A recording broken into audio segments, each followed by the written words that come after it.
Okay, we all know how social media works. You post, you share, you scroll, but what if there was a whole other version of social media that was completely invisible?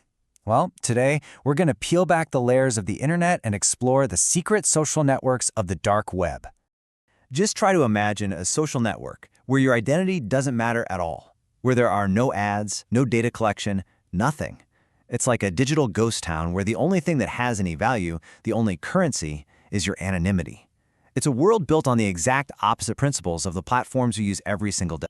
So what is this world, really? You can think of it as a parallel social universe. It exists for people who look at mainstream platforms not as communities, but as these massive surveillance engines. For them, this hidden world is pretty much the only place where they can communicate without feeling like someone is always watching. And the difference between them? Well, it is night and day. On one side, you've got the clear web we all know and use. It's public, it's searchable, and it's controlled by big companies that make money off our data. But on the other side, you've got the dark web, hidden, anonymous, and, this is key, often decentralized. That means no single company owns it, which makes it incredibly resilient and really hard to shut down. So the big question is, how do these networks actually stay hidden? I mean, it's not magic, right? Nope. It's a very specific kind of architecture that was designed from the ground up to be completely invisible. The secret sauce here is a technology called the onion router, or just Tor for short. Think of it like this. Normally, your internet traffic goes straight from your computer to a website, but with Tor, it gets bounced through a whole series of encrypted, volunteer-run servers all around the globe. Each stop only knows the one before it and the one after it, so by the time your traffic gets to its destination, your original location and your identity are totally untraceable. There's no central headquarters to raid or server farm to shut down, And the result of all that bouncing around is an address that looks, well, nothing like what you're used to.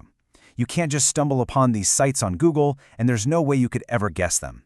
The URL itself is basically a cryptographic key, just a long, chaotic string of characters that ends in .onion. It's less of an address and more like a secret password to a locked door.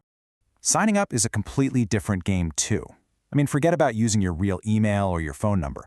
On here, that's considered a total rookie mistake. All you really need is a username and maybe something called a PGP key for encrypted messaging.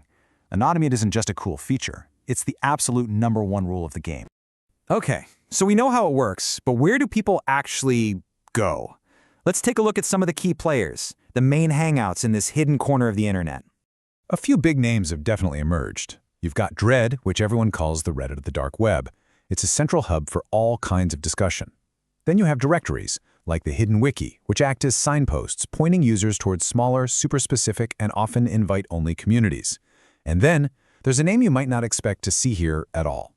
Yep, that's right, Facebook. The company that pretty much built its empire on personal data also has an official home on the dark web. Now, why on earth would they do that? Well, it's actually a lifeline for users who live in countries with really aggressive internet censorship.